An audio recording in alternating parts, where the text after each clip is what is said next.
Former Nigeria's External Affairs Minister, Professor Ibrahim Gambari, says some political elites are to blame for the level of insecurity in Nigeria.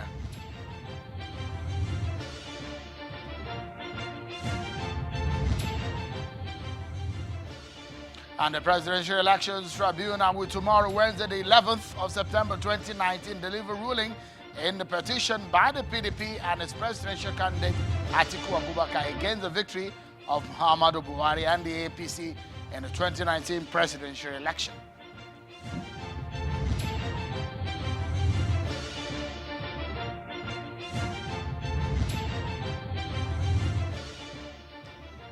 Hello everyone and welcome to the program. This is Politics Today live on Channels Television. I'm Sean Kimbaloye.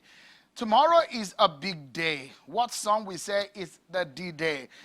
That is the day the Presidential Election Petitions Tribunal will deliver judgment in the petition filed by the presidential candidate of the People's Democratic Party PDP, Atiku Abubakar, challenging the declaration of President Muhammadu Buhari as a winner of the February the 23rd presidential election.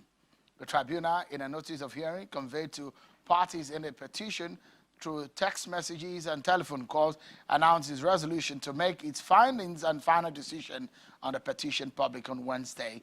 Alhaji Abubakar and the PDP had on March the 18th, 2019, dragged the Independent National Electoral Commission (INEC), President Buhari, and the All Progressive Congress (APC) before the Justice Muhammad Garba-led tribunal, praying for the nullification of President Buhari's election on various grounds, ranging from alleged non-qualification to stand for the election, election malpractices, alteration of election results, and violence, amongst others.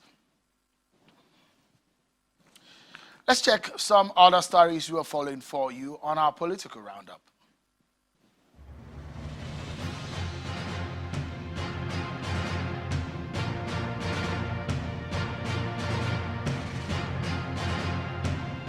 The federal government is set to borrow 1.7 trillion naira to fund the 2020 budget.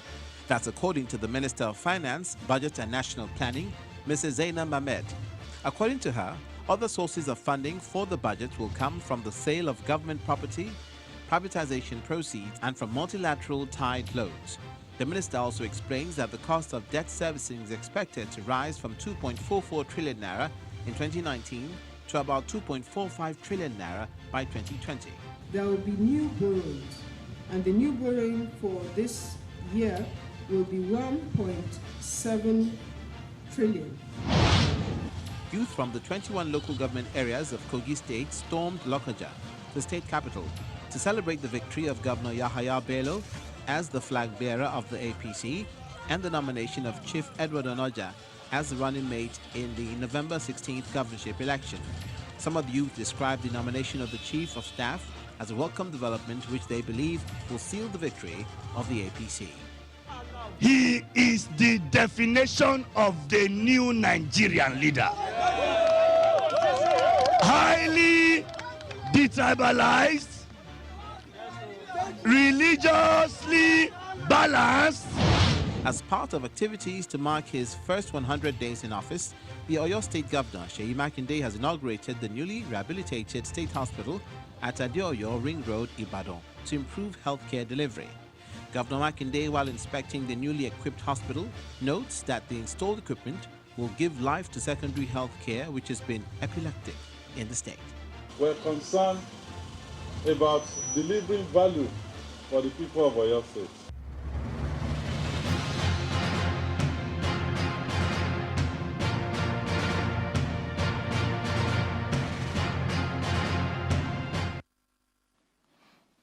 Now to our major discussion of tonight, everyone. It's about security.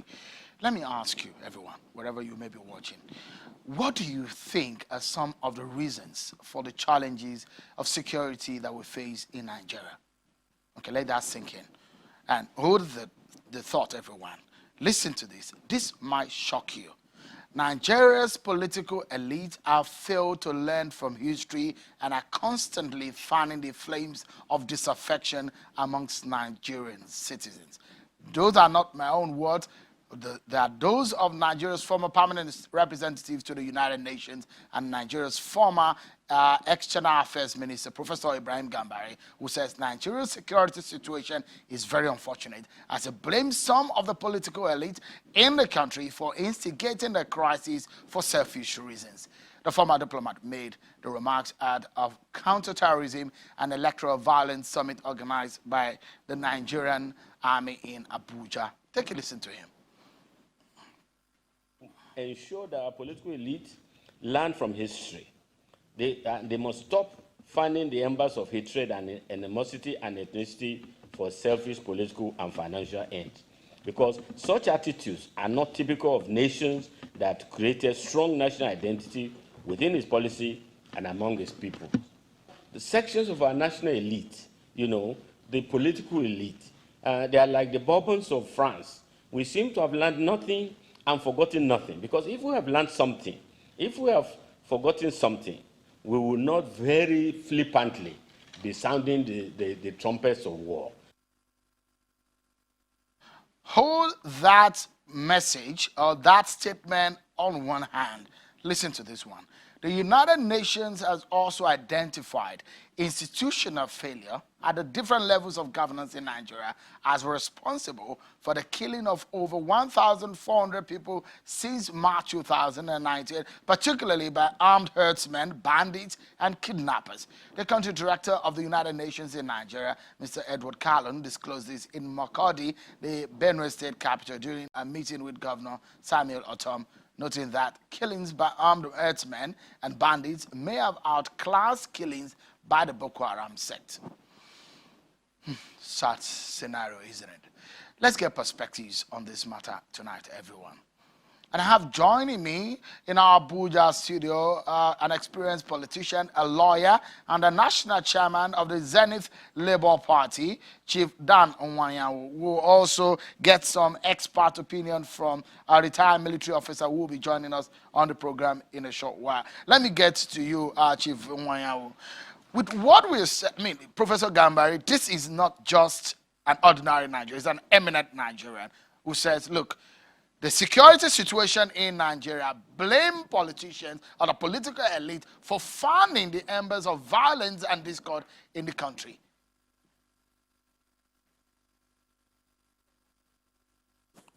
Thank you, Shehu. Thank you, Shehu, for having me. I think Professor Gambari is not far from the truth.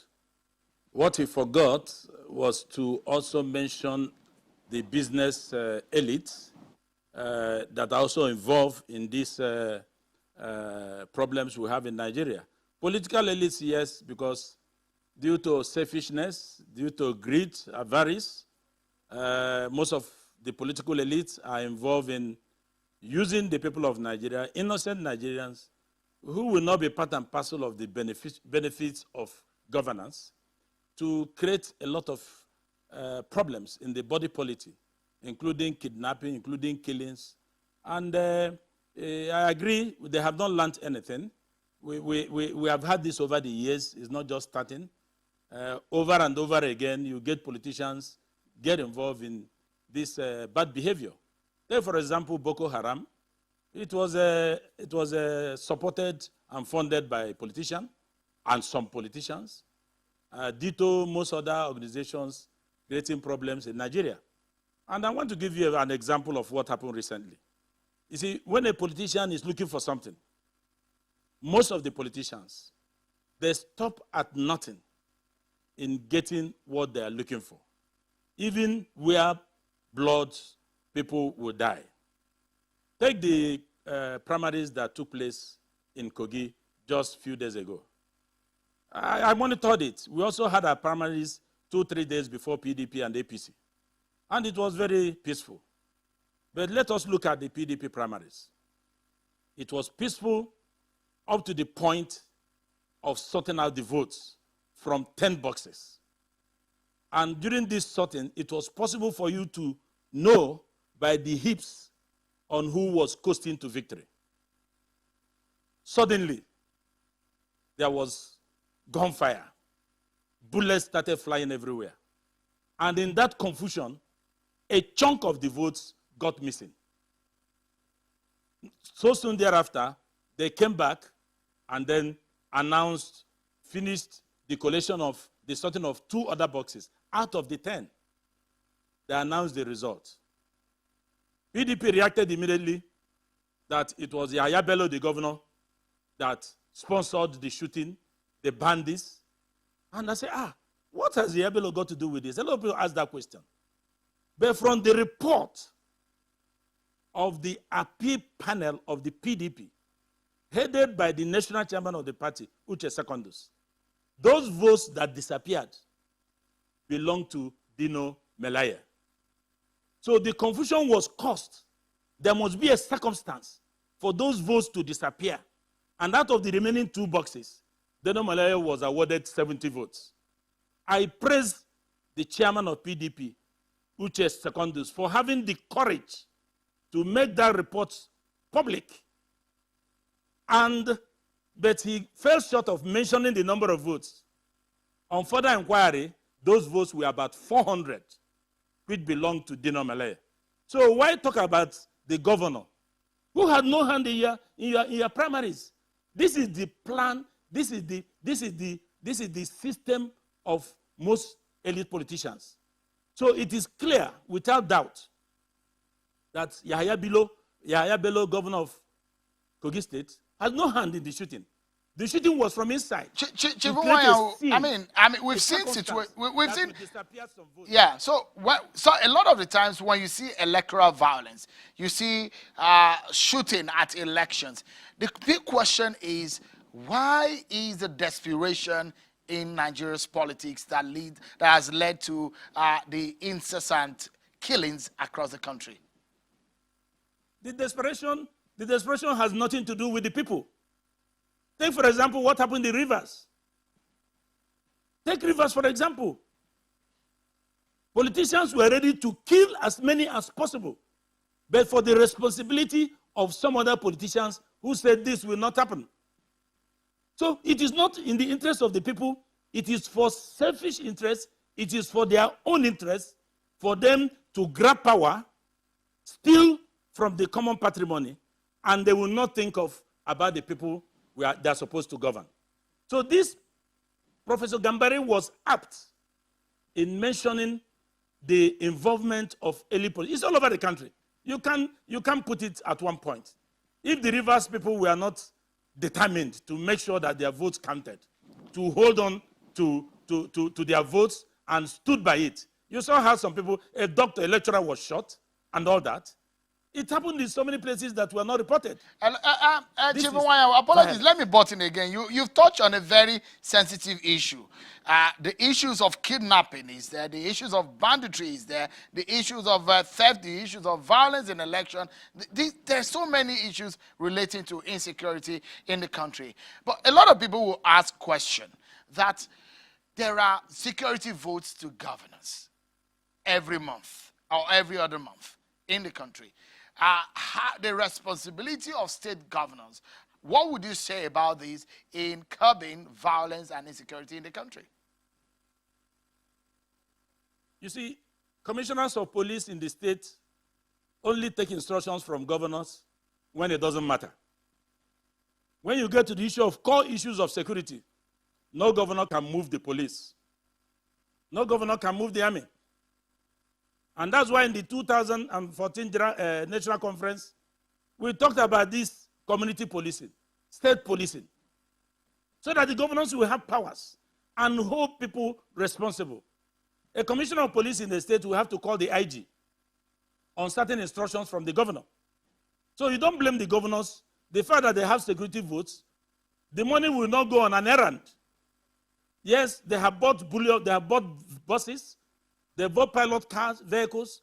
They've supplied all those things to the police. Has it improved the security situation in those states? Because they don't have the powers to direct. And the commissioner of police has power not to take such directive. So all these bandits, all these kidnappers all over the country, some of them are fallout from the activities of the elite politicians who, after using them, dump them without retrieving the arms in their hands. So they get into the bush, kidnap people at randomly, collect money, release them. That has become a big, huge business in Nigeria today. All right. And unless and until we call the politicians to order that this thing is getting out of hand, we are taking the same road we should not take that may lead us into truncating this democracy. Okay, Chief Nwanyanwu, let me pause it for a minute. But when we come back, I would like you to put a linkage to issues of governance, because a lot of people have said poverty is also one of the major reasons of criminality in the country. I'd like you to link that up and what our laws we can use in stemming that tide. We'll take a moment on the program. We'll get a security expert also to weigh in on the matter. Don't go anywhere.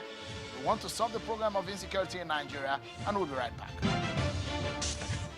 Welcome back, everyone. Sad figures. I mean, sometimes when you hear the number of people that are killed in different kinds of insecurity and violence in the country, you wonder if they're really humans. The numbers are unbelievable. From 2019, over 1,400 Nigerians have been killed in different kinds of violence and insecurity situation, armed herdsmen issue, bandits, and kidnapping.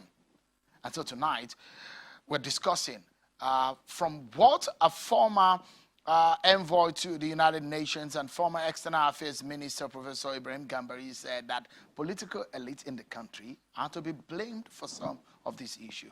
I'm now being joined by a retired military officer and a security expert, Colonel Stan-Labo. He joins us in our Lagos studio. Chairman of the Zen Labour Party, Chief Nwanyanwu, is also a lawyer, has been speaking to us from our Abuja studio. Let's get Colonel Stan-Labo into the matter. Thank you so much for coming on tonight. A breakdown in the governance structure in the country is being blamed on these. The issues of poverty, the issues of policy breakdown has been blamed on the rise in insecurity in Nigeria. When Professor Gambari said politicians, political elite, should be blamed because they fund the embers of violence in Nigeria. From your experience in the military and what you observe, how true are some of these statements? Thanks so much, Sean. The prof, I would say, is very, very correct by his with its opinion, because let's face it, frankly, besides all, even our selection and recruitment system for leadership in this country is highly faulty and defective. We all know that, because in most cases, I would say we are often not playing our first 11 in the field when it comes to political leadership. However, what has been the consequence of all this, of course, is the bad governance we see on ground. We are talking about 100 days now of swearing in of about 29 governors, and only about 9 or 10 have been able to pick their cabinet. 100 days, that's 3 months after. Does it sound like those who have not picked were actually ready for leadership? Besides, look at their credentials. Who are they? But when you look back to all what we've been suffering, especially security-wise, you find out that the bulk of the lapses and gaps inherent even in the national security and defense architecture are issues which ought to have been addressed by the political class a long time ago. If only we had a political class that had vision, okay, is patriotic, okay, is competent enough. But unfortunately, all we have seen is a continuous situation of what I want to call serially failed leadership, from one government to another, till where we are today. Look at the proliferation of arms and ammunition in the country, small arms and light weapons. The political class can be held responsible. They fueled it through one. The political talks, I hope you know, nearly every serious politician in this country has got his own army. I often refer to them as an army, because I know what I saw in the last elections, all right? Nearly every serious politician has his own army. These armies, or these boys that make up this army, are armed.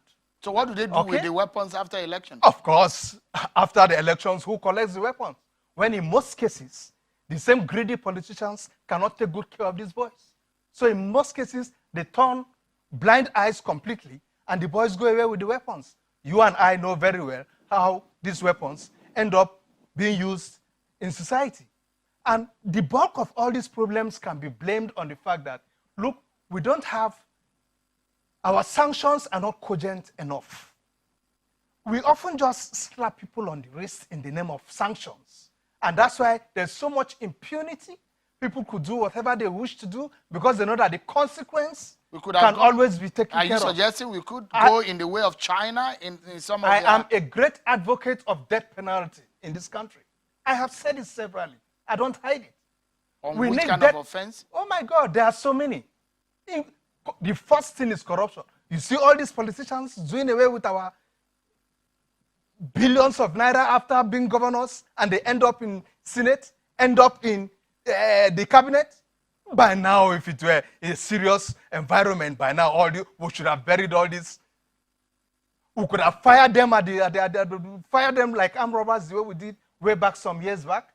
All right, in their villages, so that their own members of families and kinsmen will see them and know that, look, if you've got to go into politics, you must take the serious of the business of governance serious. You must take the business of the social contract you have with the people serious, and so on.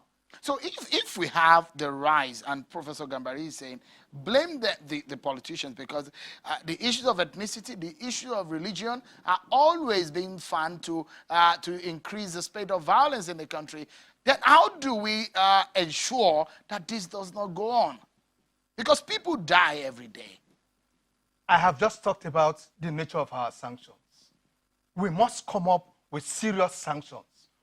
It's only unfortunate that even we have been held captive by the legislative arm of government. Today, you and I cannot recall anybody from our assembly or any politician whom we voted in. Today, our constitution cannot be reviewed. Okay? No serious amendment can be done to our constitution because those who should do it are themselves trying to protect themselves. Stan-Labo, apologies to but you have held a formation of the Nigerian military here in Lagos, in a metropolitan city like Lagos. Yeah. And a lot of people will ask the question, how is it that some state governors cannot take charge of security in their state, considering, because I asked Chief Nwanyanwu similar question, considering the hundreds of millions of naira that have been voted for security votes perhaps every month? I have questioned what state governors are doing with security votes. If you say you are not a chief security, yes, if you say as chief security officer, you really don't have any role to play because you cannot give instructions or directives to the police and so on. So what do you do with all that huge amount of money you take home as security grant? What do you do with it? How many governors have, at the end of the day, turned in their security vote and say we couldn't use it? Right. So here it is. Urgently, what do you think we should do? Urgently. Our constitution must be revisited. All right. Let's because we've come to the end of the program. Chief Nwanyanwu, let's close the program. But because you're a lawyer, there is a big decision that will be made tomorrow in court. Give us your final word in 20 seconds about this security situation, what we must do urgently, and perhaps if you want to comment on what Nigerians are expecting from tomorrow's tribunal's judgment. Yes, we have to strengthen our laws. You see, the fact that you talked about poverty and hunger, that is no license to crime and criminality. If we strengthen our laws, those involved are punished, and justice is done, and is seen to be done, it will be a retardant. It will stop others from getting involved in crime and criminality. But when people or persons who committed heinous crimes are allowed to go scot-free, then it emboldens them to do more. I agree with the colonel, the retired army officer. In China, most of the things we do here, in China, most of the people would have gone. But here is Nigeria. Okay. I watched something on the internet. This will take me just a few seconds. That this young man is under 20. He talked in a very bitter tone about our leaders. He summarized it by saying, all our leaders should be given mass burial. If you ask me if that will bring justice in this country, if that will guarantee our children and children's children, if I'm considered to be one of those leaders, Even though I am here without blemish on government's fund, let all of us be giving mass burial. All right, So that all our right. children and children will Those are have very strong faith words. in this country. Chief Nwanyanwu, I must sincerely thank you for coming in. And to the lawyer, the national chairman of the Zenith Labour Party, thank you for coming tonight.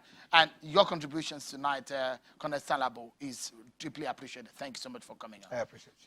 Well, that's our show tonight, everyone. Many thanks for watching. Look around. Let's internalize some of these words and see the best way we can get out of this insecurity challenge in the country. Thank you so much, everyone. I'm Sean Kimale. Bye-bye.